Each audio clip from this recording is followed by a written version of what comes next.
Every year, my parents forgot my birthday. Every single year.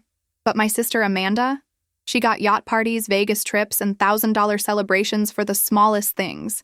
And when I finally had enough and did something about it, my entire family turned against me, calling me selfish and ungrateful. But what I did next made them all realize they'd made the biggest mistake of their lives. My 27th birthday came and went without a single word from my parents. Not a text, not a call, nothing. Meanwhile, they'd just thrown a $1,000 party for my younger sister Amanda because she got her driver's license. That's when I realized something had to change. My name is Nicole. I'm 32 years old now, and I work as a medical coding specialist at a hospital in Portland, Oregon. For 7 straight years, my parents forgot my birthday while throwing elaborate celebrations for Amanda over the smallest things. Her high school graduation, they rented a yacht. Her first college semester completion, weekend trip to Las Vegas, my master's degree. They texted congratulations and asked if I could loan Amanda money for spring break. I spent those years wondering what was wrong with me, why I wasn't enough, why my accomplishments never deserved the same recognition. Every forgotten birthday felt like another confirmation that I was invisible in my own family. But this particular year, something inside me snapped, and I decided I wasn't going to stay invisible anymore. The day after my 27th birthday, I walked into my parents' house in the suburbs carrying grocery bags. My mom was on the phone discussing catering options for Amanda's upcoming apartment warming party. My sister had just signed a lease on her first place, and apparently this milestone required professional caterers, decorators, and a guest list of 50 people. I set the groceries down on the kitchen counter and waited for my mom to finish her call. She barely glanced at me when she hung up. "Oh, Nicole, you're here! Did you remember to get the sparkling cider Amanda wanted?" she asked, immediately digging through the bags. I stood there feeling my chest tighten with years of accumulated hurt. "Mom, do you know what yesterday was?" I asked quietly. She looked up with a distracted expression on her face. "Yesterday? Was that the day the caterer needed our deposit? I thought that was Thursday." My hands started shaking slightly as I watched her rifle through the grocery bags without a care in the world. "It was my birthday, Mom. My 27th birthday." Her face went blank for just a moment before she waved her hand dismissively in the air. "Oh, sweetie, you know how crazy things have been with Amanda's party planning. We've been so busy. We were going to call you this weekend." That was the exact same excuse she'd used last year, and the year before that, and every year since I turned 21. "You called me 3 times yesterday," I said, keeping my voice steady despite the emotion rising in my throat. "You called to ask if I could pick up Amanda's prescription, help move boxes to her new apartment, and find your recipe book." My mom actually looked annoyed that I was bringing this up right now. "Well, Nicole, you've always been so independent and self-sufficient. You don't need the same level of attention Amanda does. She's still finding her way in life. You understand, don't you?" I understood perfectly. I understood that being reliable and independent meant being taken for granted. I understood that not demanding attention meant never receiving any. I understood that in my family, the squeaky wheel got all the oil, while the well-functioning wheel got ignored completely. My dad walked in from the garage carrying decorations for Amanda's party, barely acknowledging my presence in the room. "Did Nicole bring the cider?" he asked my mom without even looking at me directly. Something crystallized in that moment, a decision forming in my mind that would change everything. I was done being the forgotten daughter, the reliable one who never complained, the family member whose existence only mattered when they needed something from me.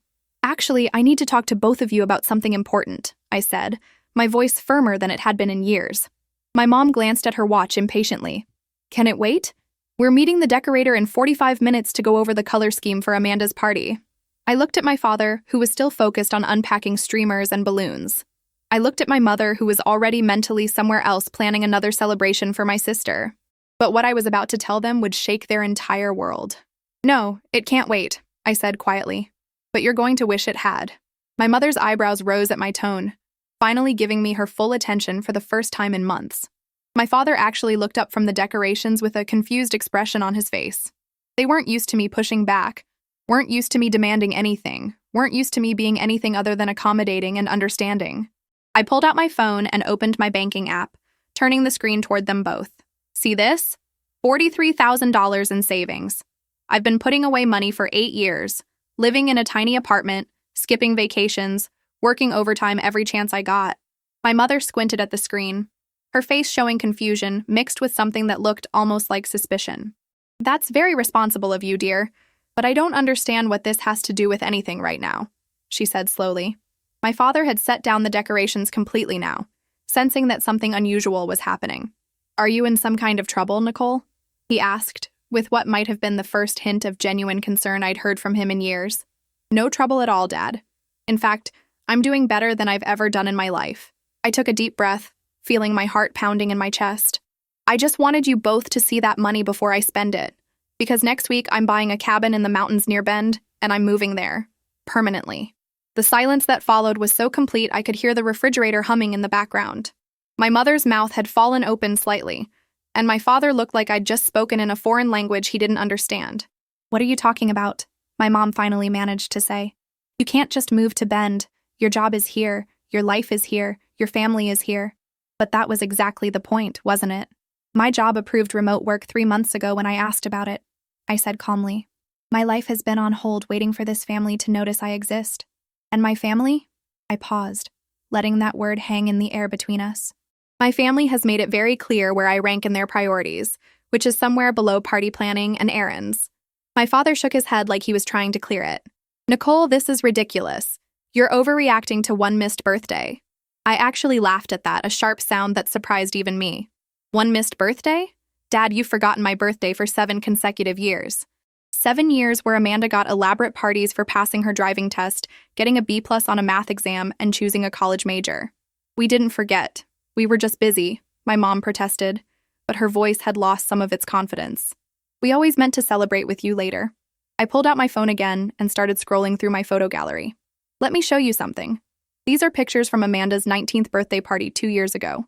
You rented out that Italian restaurant downtown, invited 40 people, had a custom cake that cost $300. I swiped to the next photo. "This is from my 25th birthday that same year. That's me, alone in my apartment, with a cupcake I bought myself from the grocery store." My mother's face had gone pale, and my father was staring at the phone screen like he couldn't quite process what he was seeing. "Nicole, I don't remember it being quite like that," my mom said weakly. "Before we go any further, let me ask you something. Tell me in the comments, what would you do in this situation? Would you stay and keep hoping things would change? Or would you walk away like I did? And if you're feeling this story, leave a like on the video because what happens next is going to shock you even more." "You don't remember because you weren't paying attention," I said, putting my phone away.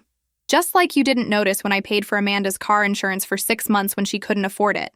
Just like you didn't notice when I helped with the down payment on this house when you were short on cash. Just like you didn't notice anything I've ever done because I'm not Amanda." My sister's name seemed to break whatever spell had fallen over the room. "This is about Amanda?" my mom asked, her voice rising slightly. "You're jealous of your own sister? Nicole, that's incredibly immature. We love you both equally." I felt something cold settle in my chest at those words. "No, you don't. And I've spent years trying to figure out why, trying to be better, trying to earn the same love and attention you give her so freely. But I finally realized something important. It's not about me not being good enough. It's about you two having decided a long time ago that one daughter was worth celebrating, and the other was just supposed to be grateful for whatever scraps of attention she got." My father's face had turned red, and I could see anger starting to replace his confusion. "Now you listen here, young lady. We have done nothing but support you your entire life. We paid for your education, gave you a place to live, helped you whenever you asked." His voice was getting louder with each word. "And this is how you repay us? By throwing accusations around and threatening to move away? You paid for half my education, Dad. I took out loans for the rest. Loans I'm still paying off. Amanda got her entire college paid for, plus a car and an apartment." I kept my voice level, refusing to match his anger. "And yes, I'm moving away. Not as punishment, not to make a point, but because I deserve to build a life where I'm not constantly waiting to be noticed by people who have decided I'm not worth their time." My mother had started crying now, dabbing at her eyes with a kitchen towel. "How can you say such horrible things, after everything we've sacrificed for you?" I watched her tears and felt nothing but a distant sadness. "What have you sacrificed for me specifically, Mom? Name one thing in the last 5 years that you sacrificed for me that wasn't actually about Amanda." She opened her mouth, then closed it, then opened it again without speaking. My father put his arm around her shoulders protectively. "You're upsetting your mother with this nonsense. I think you should leave and come back when you're ready to apologize for these accusations." I picked up my purse from the counter where I'd set it down earlier. "I'm not apologizing for finally telling the truth, and I'm not coming back. Not for Amanda's party, not for Sunday dinners, Not for holidays, where I'm expected to show up and play the role of the grateful older sister who's just so proud of Amanda's latest achievement. I headed toward the front door, feeling lighter with each step despite the weight of what I was doing. "Nicole, if you walk out that door, there will be consequences," my father called after me, his voice stern and commanding. I turned back to look at them both standing in the kitchen, my mother crying and my father rigid with anger. "What consequences, Dad? You'll forget my next birthday too? You'll stop calling me when you need something? Those aren't consequences, those are just more of the same." Before continuing, I want to know, entre my parents and me, who do you think is right in this situation? Escriba nos comentarios because your perspective matters, and what unfolds next is going to make you question everything you thought you knew about family loyalty. I drove away from my parents' house with my hands trembling on the steering wheel. Part of me couldn't believe I'd actually said all those things out loud after years of swallowing my hurt and pretending everything was fine. The other part of me felt like I'd finally exhaled after holding my breath for 7 years. My phone started ringing before I'd even made it to the highway. It was Amanda calling, which meant my parents had immediately contacted her to complain about my behavior. I let it go to voicemail, then listened to her message at a red light. "Nicole, what the hell? Mom just called me crying saying you're moving away and you told them they're terrible parents. This is so typical of you, making everything about yourself when I'm trying to have a nice celebration. Call me back right now." I deleted the voicemail without responding. Amanda had never once acknowledged the disparity in how our parents treated us, had never questioned why her every accomplishment got celebrated, while mine got a text message if I was lucky. She'd been perfectly happy being the golden child, never stopping to wonder what that made me. The next morning, I took a personal day from work and drove 3 hours to Bend to look at the cabin I'd found online. It sat on 2 acres of pine forest, with a view of the Cascade Mountains, a small 2-bedroom place with a wood-burning stove and a wraparound porch. The realtor, a woman named Patricia in her 50s, met me there with a warm smile. "You must be Nicole. I have to say, not many people your age are looking to buy property outright with cash. You've got your head on straight." I walked through the cabin slowly, imagining myself waking up to the sound of birds instead of traffic, having coffee on that porch, living a life where nobody expected anything from me except what I chose to give. "It's perfect," I told Patricia. "I want to make an offer today. Full asking price, cash, closing as soon as possible." She looked surprised but pleased. "Well, that's certainly decisive. Can I ask what's bringing you to Bend?"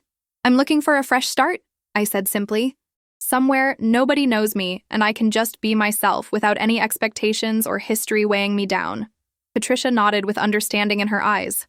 "I moved here 15 years ago for similar reasons. Sometimes the best thing you can do is give yourself permission to start over." The offer was accepted that afternoon. The sellers were motivated, and a cash buyer with no contingencies made the decision easy. Closing was scheduled for 3 weeks out, which gave me exactly enough time to pack up my apartment, give notice at work for the office transfer, and prepare for the new life I was building. I didn't tell my parents about any of it. Over the next 2 weeks, my phone blew up with messages from family members. My mom called every day, alternating between crying and anger. My dad sent stern text messages about responsibility and family obligation. Amanda left increasingly hostile voicemails about how I was ruining her party with my drama. I ignored all of them and focused on packing. My coworker Jennifer helped me load boxes into a moving truck on a Saturday morning. "So your family really has no idea you're doing this?" she asked as we carried my couch down the stairs. I shook my head. "They know I'm moving to Bend. They just don't believe I'm actually going through with it. They think I'll come crawling back apologizing within a week." "Are you scared?" Jennifer asked as we secured the last of the furniture. I thought about that question honestly. Terrified, but I'm more scared of spending the rest of my life waiting for people to love me the way I deserve to be loved. Jennifer hugged me tightly. "Then you're doing the right thing. And hey, Ben's not that far. I'll come visit and we'll go hiking." But what I did next would ensure my family couldn't ignore what I'd done. Have you ever had to make a difficult choice between your happiness and your family? Tell us in the comments, because what I'm about to reveal changed everything, not just for me, but for my entire family's dynamic forever. The day before I left for Bend permanently, I did something I'd been planning for weeks. I created a social media post with a photo of me standing in front of my new cabin, holding the keys and smiling genuinely for the first time in months. The caption read, "Starting my new life in Bend. To my family. I hope Amanda's party is everything you dreamed it would be. I won't be there or at any future events. 7 years of forgotten birthdays taught me that I'm not a priority, so I'm making myself one. No hard feelings, just boundaries." I posted it to my profile where all my extended family, childhood friends, and distant relatives could see it. Then I turned off my phone and spent my last night in Portland packing the final boxes. I didn't turn my phone back on until I was already on the road to Bend the next morning. When I did, it had exploded with notifications, 73 missed calls, over 200 text messages. My social media post had been shared, commented on, and apparently had sparked a massive family controversy. The first message from my mom had arrived 5 minutes after I posted. "What is this? Call me immediately." Then messages from aunts and uncles I hadn't heard from in years, all suddenly very concerned about family drama. My cousin Rebecca, who I'd always gotten along with, sent a different kind of message. "Nicole, I saw your post. I just want you to know that I've noticed how they treat you versus Amanda for years. I'm sorry I never said anything. You deserve better. Good for you for choosing yourself." That message made tears spring to my eyes as I drove through the mountain passes toward my new home. Amanda had sent a series of increasingly frantic messages. "You posted that the day before my party? Are you kidding me? Everyone is asking me about it instead of celebrating with me. You've ruined everything. I hate you." I felt a twinge of guilt reading that, but I pushed it away. I hadn't ruined her party. I'd just stopped pretending that her celebrations were more important than my own well-being. I arrived at the cabin in the early afternoon, the moving truck following behind me. As I unlocked the door and stepped inside, I felt a sense of peace wash over me that I hadn't experienced in years. This was mine. This space, this choice, this life. Nobody could take it away from me or make me feel small for wanting it. My phone rang again. This time it was my Aunt Linda, my mother's older sister. I almost didn't answer, but something made me pick up. "Nicole, honey, I just saw your post and I need you to know something," she said before I could even say hello. Her voice was gentle but firm. "I've watched your mother favor Amanda for years. I've tried to talk to her about it, but she always had excuses. I'm calling to tell you that you're not crazy, you're not being dramatic, and you did the right thing by setting boundaries." I had to sit down on the cabin floor, my legs suddenly weak. "Thank you," I whispered. "You have no idea how much I needed to hear that." Aunt Linda continued. "Your mother called a family meeting for this weekend. She wants everyone there to discuss your behavior. I'm not going. I told her that maybe instead of an intervention about you, she should do some reflection about her own parenting choices." After we hung up, I sat in the empty cabin and cried. Not sad tears, but relieved ones. Somebody had seen me. Somebody had validated that I wasn't making up the years of neglect and favoritism. Somebody believed me. I spent the rest of that day unpacking boxes and arranging furniture, slowly turning the cabin into a home. As the sun set behind the mountains, I sat on the porch with a cup of tea and felt something I hadn't felt in 7 years. Hope.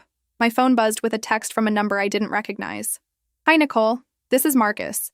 We met at Amanda's graduation party 3 years ago. I just wanted to say that I always thought your family treated you unfairly. Your post was brave. If you ever want to grab coffee and talk, I'm in Bend too. No pressure. Just wanted you to know you're not alone." I stared at that message for a long time. Marcus. I vaguely remembered him. A friend of Amanda's from college, who'd been kind to me at that party when everyone else was focused on my sister. The fact that he'd noticed the family dynamics and remembered me 3 years later felt significant somehow. I texted back a simple thank you. Not ready for more, but grateful for the kindness. The family meeting happened without me, but Aunt Linda gave me a full report afterward. "Your mother spent an hour crying and playing the victim," Linda told me over the phone.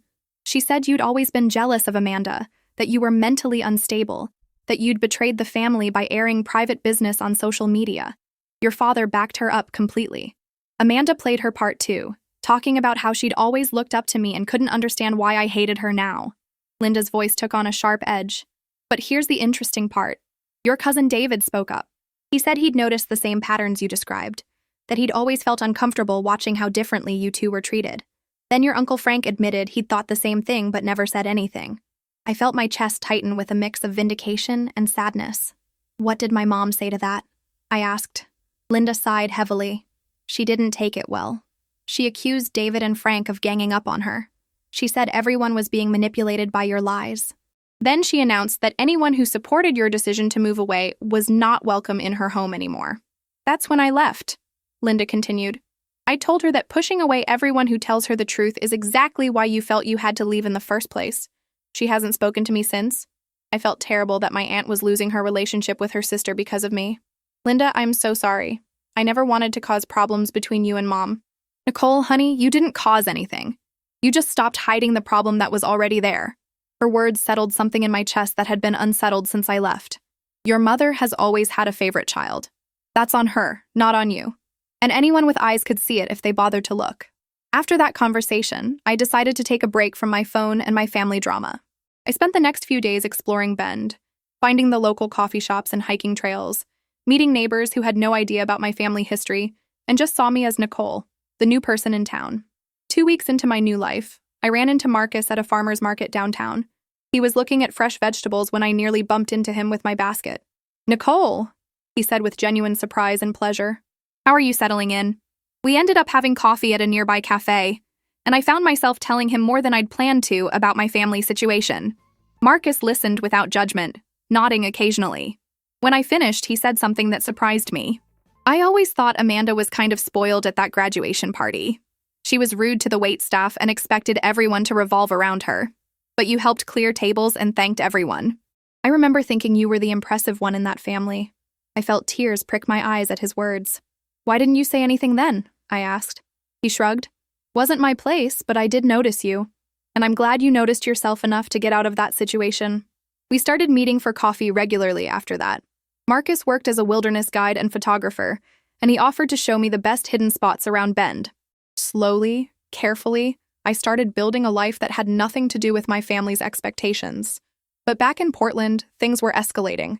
My mother had apparently started a campaign among extended family members to paint me as unstable and cruel. She shared carefully edited screenshots of our text conversations that made me look unreasonable. She told people I'd demanded money and attention constantly. She created a narrative where she was the victim of an ungrateful, mentally ill daughter. Some family members believed her. I received messages from distant cousins and family friends accusing me of being selfish and heartless. They said I should be ashamed of myself for abandoning my family. They said my mother had done nothing but love me and I was punishing her for no reason. Each message stung, but I tried to remind myself that these people didn't know the full story. But others started reaching out with different messages. My cousin Sarah called to tell me that she'd always noticed the favoritism, but thought it wasn't her place to say anything. A former neighbor from my childhood sent a message saying she'd watched my parents ignore my accomplishments for years while celebrating Amanda's. Even some of Amanda's friends reached out privately to say they'd noticed the unequal treatment. The turning point came 6 weeks after I'd moved to Bend. My grandmother, my father's mother, showed up at my cabin unannounced. I opened the door to find her standing there with her walker and a determined expression on her weathered face. "Grandma, how did you even get here?" I asked in shock. She pushed past me into the cabin without waiting for an invitation. "I drove 3 hours because your mother is telling lies about you and I'm too old to let that continue without saying something," she announced, settling herself into my couch. "I've been watching your parents favor Amanda since you were both children. I've spoken to your father about it multiple times over the years. He always said I was imagining things." I sat down across from her, hardly believing this conversation was happening. "Your mother convinced herself a long time ago that Amanda needed more support because she was more delicate, more sensitive, more in need of guidance," my grandmother continued. "But the truth is that you were just easier. You didn't demand attention, you didn't throw tantrums, you didn't require constant validation. So they took advantage of that and gave all their energy to Amanda instead." Tears were streaming down my face now. "Why didn't you ever say anything to me?" I asked. "Because I thought they'd eventually see what they were doing and correct it," she said sadly. "I thought as you both got older, they'd realize they were damaging their relationship with you. I was wrong. They're so invested in their version of events now that they can't see the truth anymore. So I'm here to tell you that you were right to leave, and I'm proud of you for choosing yourself. Se você já se sentiu invisível na sua própria família, deixa like no vídeo." Because what happened after my grandmother's visit proved that sometimes the people who truly love you will show up when it matters most. My grandmother stayed for 3 days, and during that time she told me stories about my childhood that I'd forgotten or never fully understood. She reminded me of the time I won a regional science fair in 8th grade, and my parents had to leave my award ceremony early because Amanda had a minor cold and wanted them home. She recalled my high school graduation where they'd spent the entire reception talking about Amanda's upcoming freshman year instead of celebrating my achievement. "I should have been more vocal," she said on her last morning there. "I should have demanded they treat you fairly. That's my regret, Nicole, but you shouldn't carry their failures as your own." After she left, I felt something shift inside me. I wasn't angry anymore. I was just sad for what could have been and grateful for what I was building instead. Amanda reached out directly for the first time since I'd moved. Not with hostility, but with what seemed like genuine confusion. Nicole, can we talk? Actually talk, not fight? We agreed to meet at a neutral location, a diner halfway between Bend and Portland. When I walked in, I barely recognized my sister. She looked tired, smaller somehow, less sure of herself than I'd ever seen her. Everyone keeps asking me about you, she said once we'd ordered coffee. And I realized I don't know how to answer them because I don't actually know you. Like, I know you're my sister, but I don't know anything about your life or what you like or what matters to you. I stirred sugar into my coffee, choosing my words carefully. That's because you never asked. None of you ever asked. I know, she said quietly, and I'm starting to realize how messed up that is. Mom and Dad gave me everything, and I just took it without questioning whether it was fair. I never thought about what you weren't getting because I was too busy enjoying what I was getting. It wasn't an apology exactly, but it was closer to acknowledgement than I'd ever received from her before. We talked for 2 hours, and for the first time in our lives, we had an honest conversation about our family. Amanda admitted that she'd always known she was the favorite, but had convinced herself it was because she needed it more. I think I believed Mom and Dad when they said you were fine on your own, she said. It was easier than admitting I was part of the problem. I don't hate you, Amanda, I told her. I never did. I was just tired of being invisible while watching you be celebrated for everything. She nodded slowly. I get that now, and I'm sorry. I don't know if that matters or if it's too late, but I am genuinely sorry. I couldn't forgive her completely in that moment, but it was a start, more than I'd expected. Marcus and I had grown closer over those months, and one evening while watching the sunset from my porch, he asked me something I hadn't expected. Do you regret it? Leaving everything behind? I thought about that question seriously. I thought about the family gatherings I'd miss, the traditions I'd given up, the relationships that might never be repaired. No, I finally said. I regret that it had to come to this. I regret that they couldn't see me without me having to disappear first. But I don't regret choosing myself. He reached over and took my hand. Good. Because the Nicole I've gotten to know over these months is someone worth choosing. It was the first time in my life someone had said something like that to me, and I actually believed them. My parents never apologized. My mother continued to maintain that she'd done nothing wrong, that I was oversensitive and ungrateful. My father stood by her side, unwilling or unable to see the truth, but I'd stopped waiting for their validation. I'd stopped measuring my worth by whether they noticed me. I'd built a life where I was enough exactly as I was. A year after I moved to Bend, I threw myself a birthday party. Not a big, elaborate affair like Amanda's celebrations, just a gathering of the friends I'd made, including Marcus, Aunt Linda who'd driven over, my grandmother, Amanda who was trying to rebuild our relationship, and Cousin David. We had pizza on my porch and watched the stars come out over the mountains. It was simple and perfect and exactly what I wanted. Make a wish, Marcus said as I blew out the candles on the cake he'd helped me bake. I closed my eyes and wished for exactly what I already had. Peace, authentic relationships, and the courage to keep choosing myself every day. When I opened my eyes, everyone was smiling at me, really seeing me, and I felt more celebrated in that moment than I had in 27 years of birthday dinners with my parents. My mother found out about the party through social media, of course. She sent a text that simply said, "I see you had a birthday party without your family." I replied after a long pause. I had a birthday party with everyone who actually cares about me. You were invited years ago when you had the chance to show up for me. You chose not to. That's not my fault. She didn't respond to that message, and I didn't expect her to. Some people will never accept responsibility for their actions, will never admit when they've hurt someone, will never change their behavior even when confronted with the consequences. I'd learned to accept that my mother was one of those people. It didn't hurt anymore. It just was. Amanda called me after she saw the party photos. "It looked really nice," she said carefully. "I'm glad I was there." We were rebuilding our relationship slowly, honestly, without the baggage of our parents' favoritism weighing us down. It would never be perfect, but it was becoming real. And real was better than the fake closeness we'd pretended to have before. 2 years after moving to Bend, I got promoted to a senior position at work that allowed me to work remotely permanently. Marcus and I had started dating seriously, and he'd moved into the cabin with me. Aunt Linda visited regularly, and my grandmother came up whenever her health permitted. I'd built a chosen family that valued me not for what I could do for them, but simply for who I was. I still got invitations to family events in Portland. My mother would send formal messages about holiday dinners and Amanda's various celebrations as if nothing had changed. I declined most of them politely. The few I did attend, I went with boundaries firmly in place and an exit strategy planned. I no longer tried to earn their attention or prove my worth. I simply showed up as myself and left when I felt uncomfortable. People often ask me if I think I overreacted by moving away and cutting contact with my parents over forgotten birthdays. But it was never about just the birthdays. It was about 7 years of being treated as an afterthought. It was about watching my accomplishments get ignored while my sister's smallest achievements got celebrated. It was about finally understanding that some people will never see your value no matter how hard you try to show them.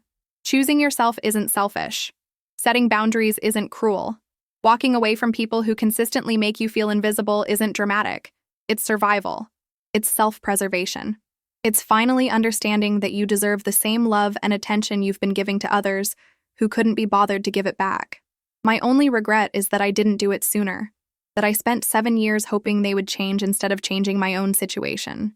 If you're in a similar situation, whether it's with family, friends, or anyone else who makes you feel like you're not enough, please hear me when I say this. You are enough. You've always been enough. And you deserve people in your life who see that without you having to prove it every single day. Sometimes the bravest thing you can do is walk away from people who refuse to appreciate you and build a life with people who do. So that's my story. The story of how 7 forgotten birthdays led me to the life I was always meant to have. I'm not going to lie and say everything is perfect now or that I never miss having a normal relationship with my parents. But I am going to tell you that I've never been happier, healthier, or more at peace than I am right now in this little cabin in Bend with people around me who actually see me. If this story resonated with you, if you've ever felt invisible in your own family or struggled with setting boundaries with people who take you for granted, I'd love to hear about it in the comments. Share your story, your struggles, your victories.